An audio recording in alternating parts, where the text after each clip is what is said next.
A very hard look at the so-called war on drugs. Turns out that for the last 30 years, millions of Americans have received police records for possession of marijuana. And if you are a 19-year-old kid trying to get a job, a police record is not an attribute. Today, under the Federal Controlled Substance Act, marijuana is listed as a Schedule I drug,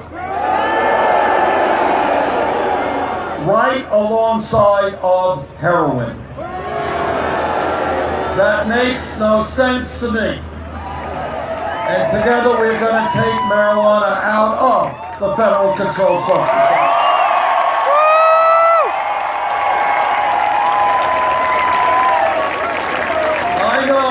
I know there's a lot of arguments, and a lot of people disagree about the pluses of marijuana and the minuses of marijuana. But I think everybody agrees that marijuana is nowhere the equivalent of a killer drug like heroin. And I know that in November there's going to be a proposition on the ballot here in California calling for the legalization of marijuana. I believe that for a number of reasons, including the criminal justice element, marijuana should be legalized, and I would vote for that proposition.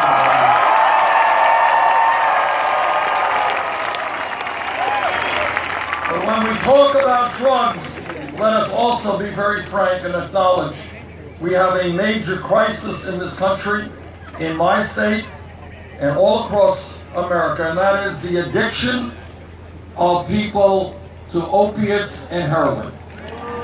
A major crisis, and every single day, people are dying from overdosing. And every single day, people who are addicted are robbing and stealing in order to get the money they need to feed their habit.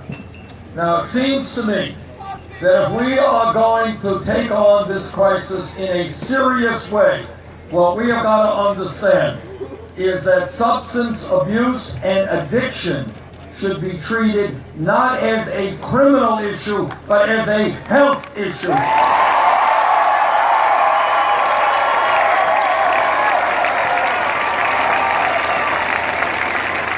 And that means, and again, this is thinking big and outside of the box.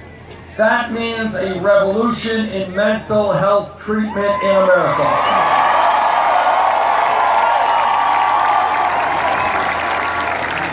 It means that if you are addicted or you are facing any other mental health crisis, and let's be honest, put it on the table.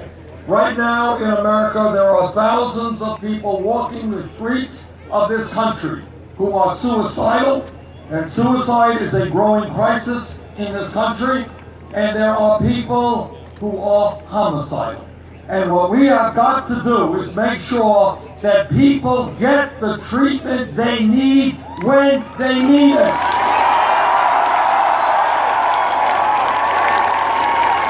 Mental illness should be treated like any other illness.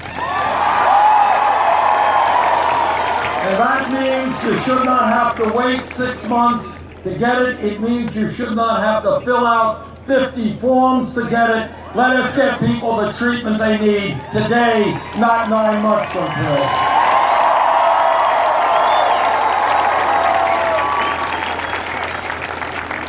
This campaign is going to win because we're doing something very, very radical in American politics. We are talking to the American people, not billionaire campaign contributors. I am very proud to tell you that our campaign is the only campaign of all of the campaigns that have taken place during this campaign season, the only one not to have a super PAC.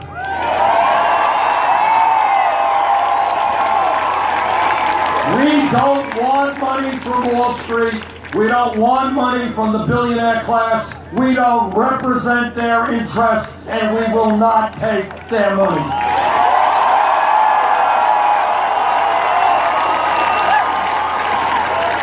And I'm proud to also tell you that our campaign has made history in that we have received up to today 8 million individual campaign contributions.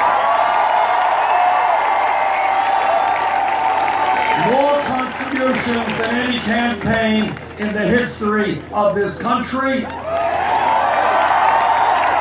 Anybody know what the average contribution is? 27 bucks. I love that. Because what we have proven together is that you can run a winning national campaign without begging Wall Street or the drug companies for huge amounts of money.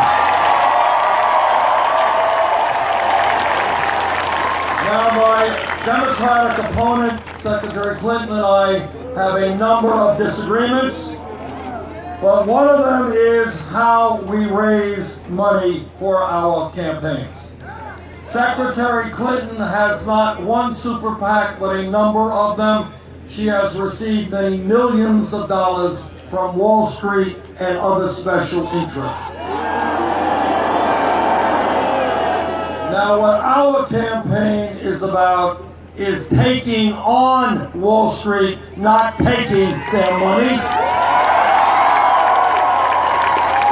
Our campaign is telling Wall Street that their greed, their recklessness, and their illegal behavior has done incalculable harm to this country. And yes, we are going to break up the major financial institutions in this country.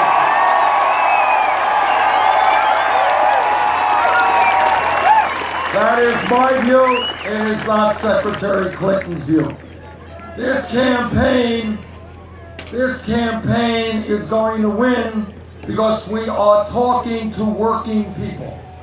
And what working people are telling me is they are tired of having to work 50, 60 hours a week. They are tired of having to work at 2 or 3 jobs. They are tired by the millions of working 40 or 50 hours a week and then having to go to an emergency food shelf to get the food they need to feed their kids. And that is why, together, we're going to raise the minimum wage in this country to a living wage, 15 bucks an hour.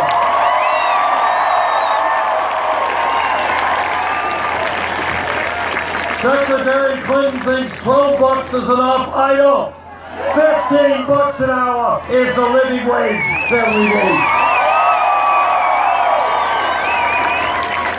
And when we talk about equitable wages, it is not acceptable to me or to any of you that women today are earning 79 cents on the dollar compared to men. That has nothing to do with economics. It is just old-fashioned sexism. And together, I know that every man here will stand with the women in the fight for pay equity.